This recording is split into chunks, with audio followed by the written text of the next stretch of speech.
So let's learn and enjoy mathematics.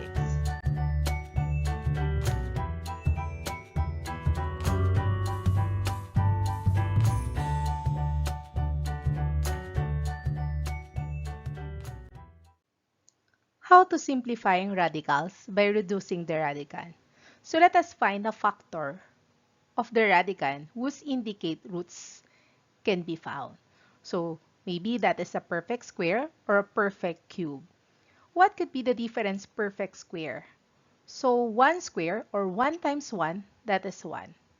2 square, that is 2 times 2, that is equal to 4.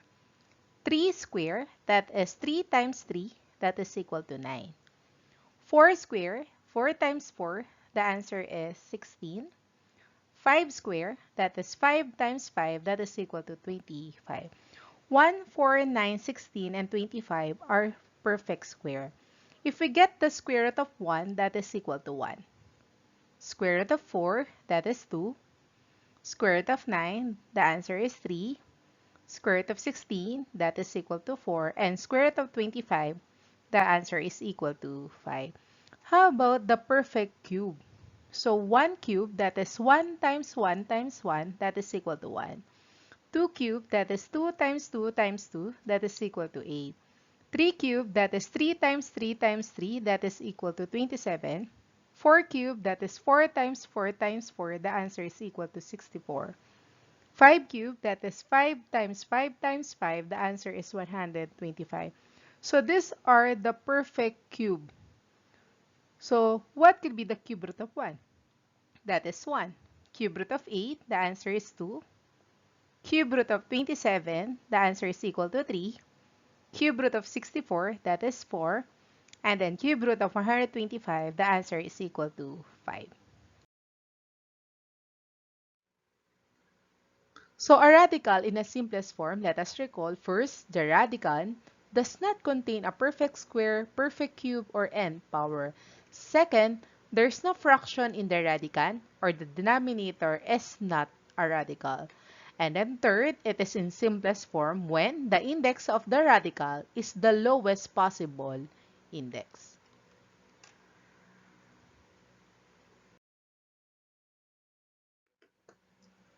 A radical is in its simplest form if, number 1, the radicand does not contain a perfect square, a perfect cube, or the n power.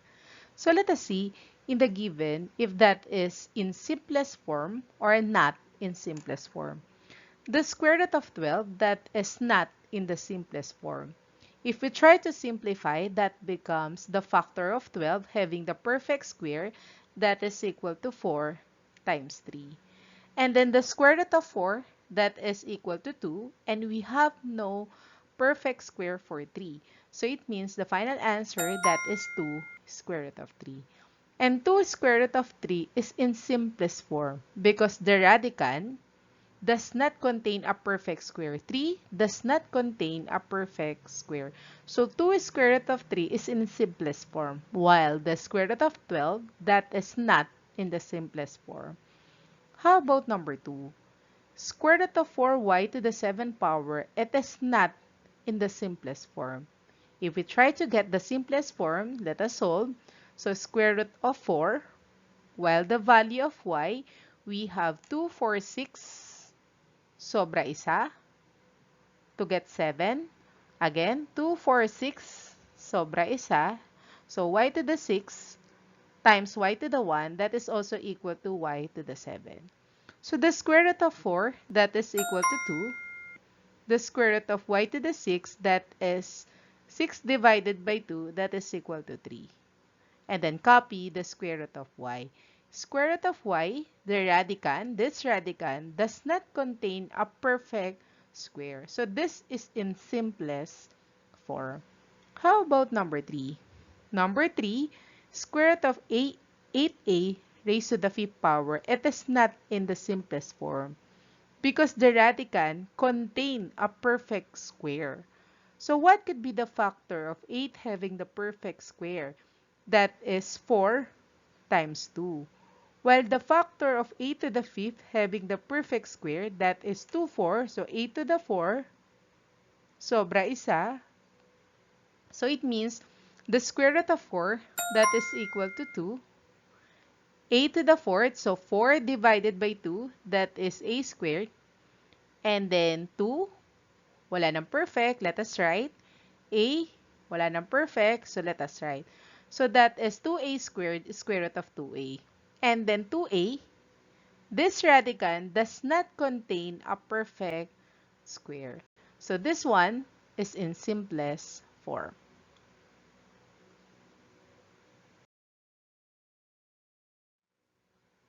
Second, a radical is in simplest form if there's no fraction in the radicand or the denominator is not a radical. So let us see in a different example if that is in a simplest form or not in the simplest form. Number 1, square root of 7 all over square root of 2. It is not in the simplest form because there's a fraction in the radical. So to make it in the simplest form, if we multiply the numerator and denominator by the square root of 2, that becomes square root of 14 all over 2. So that could be the simplest form. How about number 2? Number 2, 3 over cube root of 4. This is not in the simplest form because in the denominator, there is a radical. So if that is the case, that is not in the simplest form.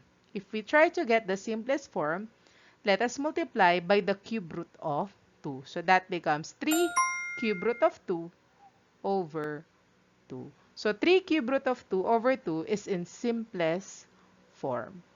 So there's no fraction in the radicand, and also in the denominator, there is no radical. Okay, next. Number 3, x square root of y all over square root of a. So again, there's no fraction in the radicand. So this one is not in the simplest form because fraction is in the radicand. So to make it simplest form, multiply the numerator and denominator by the square root of a. So that becomes x square root of ay all over a. So this one, there's no fraction in the radicand and the denominator is not a radical.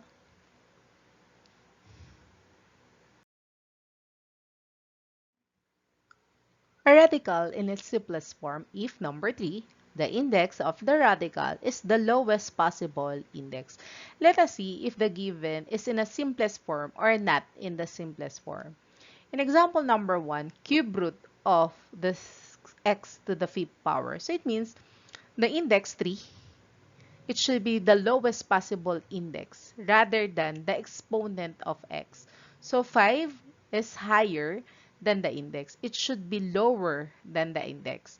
So it means, what could be the simplest form of the cube root of x to the fifth power? So it means if we divide 5 divided by 3, so ilalabas natin ang exponent ni x, that is 1.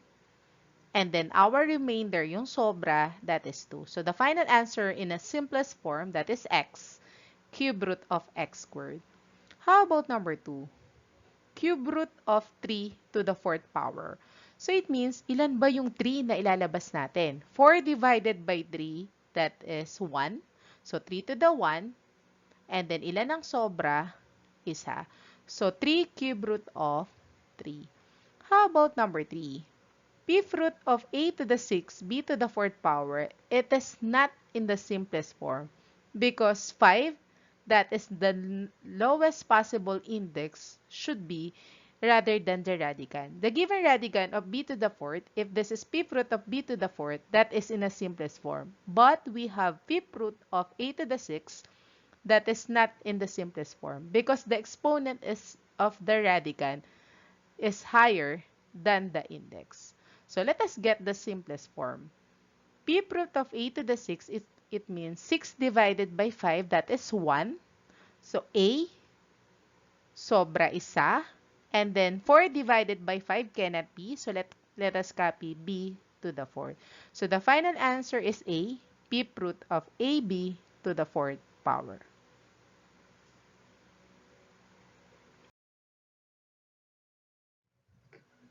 Let us identify if the following is in the simplest form or not in the simplest form. First, square root of 45. Square root of 45, it is not in the simplest form. Why? There is a factor of 45 having the perfect square. How about 5 square root of 5? That is in simplest form. Because 5, there's no factor that is a perfect square. So it means this is in simplest form. How about 3 square root of 11? 3 square root of 11, it is in simplest form because there is no a factor of 11 having the perfect square, or 11 is not in a perfect square. Next, 4 over square root of 2. 4 over square root of 2 is not in the simplest form because there is a radical in the denominator. It should be no radical in the denominator to make it in a simplest form. Next, 4 plus the square root of y all over 5 minus the square root of a. This is not in the simplest form because there is a radical in the denominator. So as you can see in the whole, there is a fraction in the radical. Okay, next, 23 plus 9 square root of 3 over 22, it is in simplest form.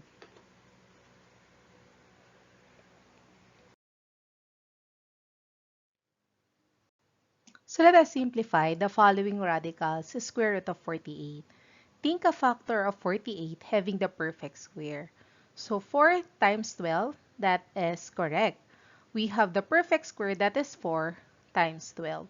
But then 4, that is not the highest perfect square of the factor of 48.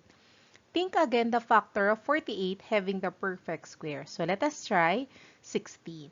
So 16 times 3. So if we write, that is the square root of 16 times the square root of 3. The square root of 16, 1, 2, 3, 4, that is exactly equal to 4. So we have no square root of 3. That is not a perfect square. So let us copy square root of 3. So the final answer is 4 square root of 3.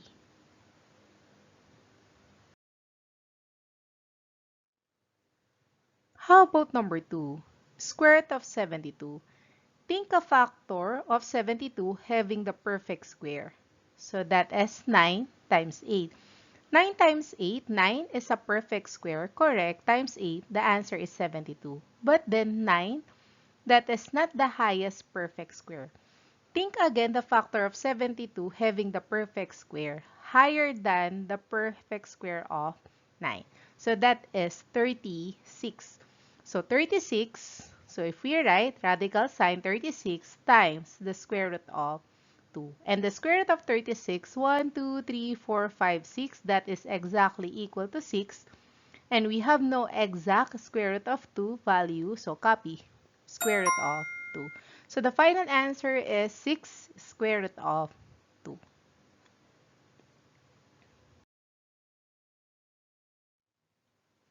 Cube root of 81. Let us see what could be the factor of 81 having the perfect cube. So that is 27 times 3. If we write, that is the cube root of 27 times the cube root of 3. The cube root of 27, if we count 1, 2, 3, that is exactly equal to 3. So we have no value for the perfect cube of 3. So let us copy cube root of 3. So 3 cube root of 3.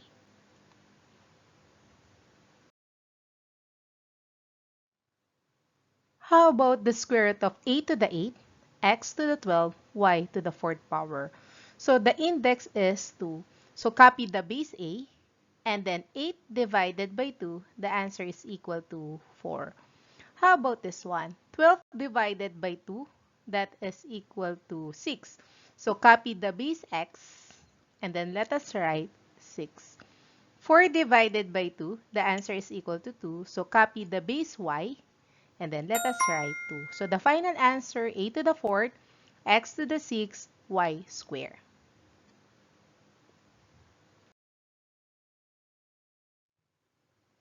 How about number 5? That is not perfect. Square root of a to the 5th, b to the 10th power.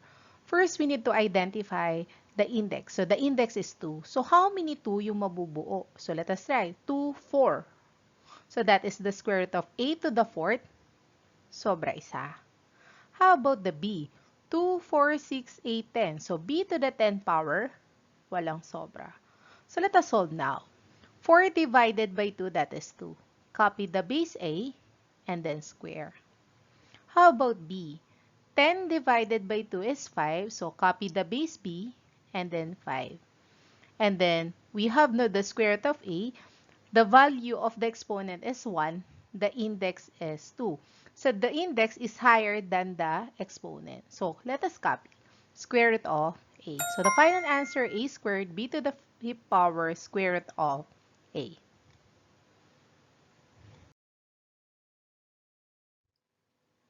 How about 6? It is a combination of a number and the letters. So the square root of 75, x to the 6th power. First, we need to identify the factor of 75 having the perfect square. So that is 25 times 3. 25, that is perfect square. How about x to the 6? So 2, 4, 6, walang sobra. So let us copy square root of x to the 6th power. So first, let us write the square root of 25. So what could be the square root of 25? That is exactly 5. How about the square root of 3? So copy square root of 3. And then x to the 6th power, 6 divided by 2, the answer is 3.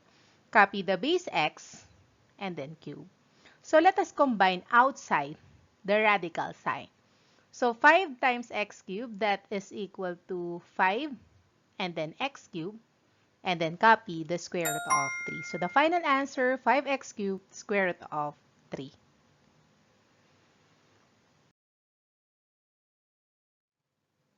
How about number 7? Square root of 48, x cubed, y to the 6th power. First, think a factor of 48 having the perfect square. So that is 16 times 3. Next, how about the variable? So if we count 2, so sobra, isa. So square root of x squared, sobra, isa. How about y? 2, 4, 6. So y to the 6, walang sobra. So what could be the square root of 16? That is exactly equal to 4. So square root of 3, copy. The base x, 2 divided by 2 is 1. So x to the 1 or x only. While y, 6 divided by 2, that is equal to 3. So x, y cubed. So we have no square root of x, so let us copy.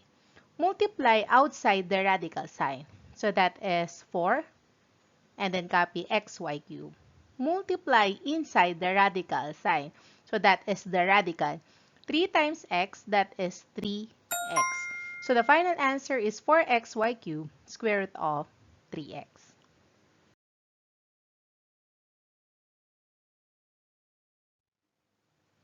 How about number 8? Square root of 32, x to the 5th power, y to the 7th power. First, let us identify what could be the factor of 32 having the perfect square. So that is equal to 16, square root of 16, times the square root of 2. How about the variable? So 2, 4. So square root of x to the 4, sobra isa. Next, how about this one? Y to the 7th power. 2, 4, 6. So y to the 6th power, sobra isa. So let us solve now. The square root of 16 is 4. Copy the square root of 2. X to the 4th, so the base x and then y. So what could be the exponent of x? 4 divided by 2, that is equal to 2. 6 divided by 2, the answer is equal to 3.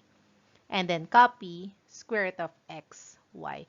Multiply outside the radical sign, that is 4. Let us copy. And then copy x squared y cubed. Multiply the radicand. 2 times xy, that is equal to 2xy. So the final answer is 4x squared y cubed square root of 2xy.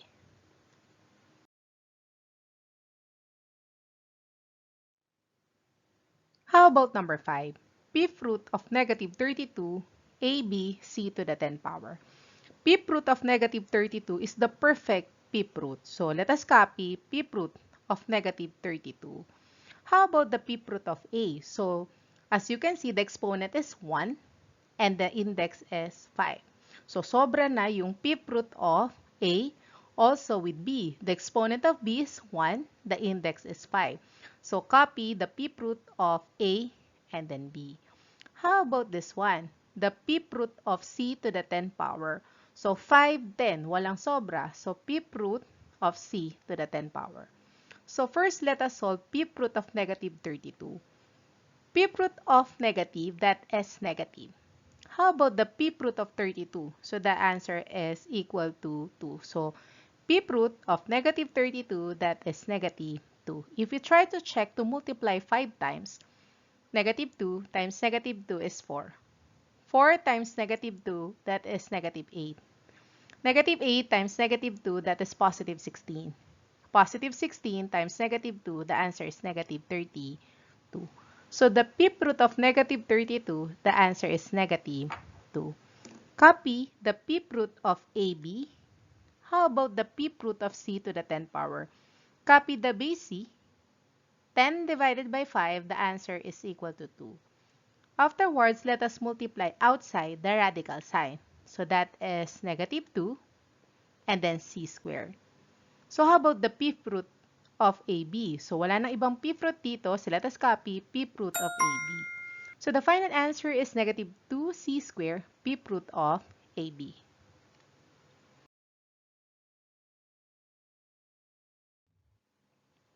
How about number 10? 8 times the fourth root of 32, x to the 12, y to the 6th power. First, let us copy outside the radical sign, that is equal to 8. And then fourth root of 32. So we have no fourth root of 32, but we have the factor of 32 having the perfect fourth root. Ano yun? So that is 16 times 2. And then how about the variable x? So the variable x, we have the index 4. So 4, 8, 12. So walang sobra. So that is fourth root of x to the 12th power. How about the y? 4, 8. So hindi pwedeng makarating ng 8. So hanggang 4 lang. So y to the 4th power, sobra, dalawa. So let us copy 8. And then the fourth root of 16, that is equal to 2.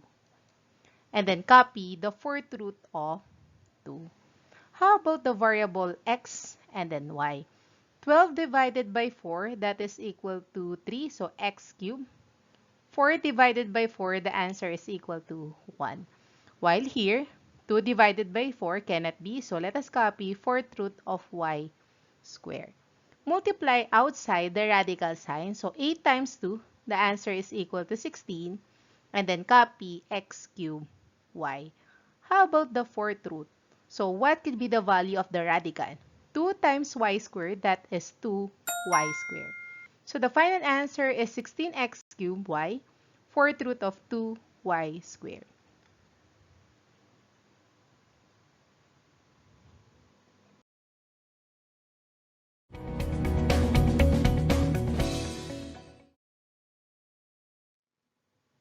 So let us see what you have learned. Instruction: simplify the reducing radicand as much as possible. Provide your answers in the comment section.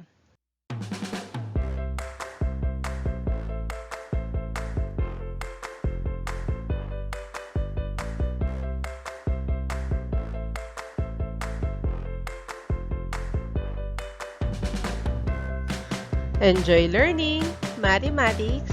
I'm Teresa Tubal. Thank you so much.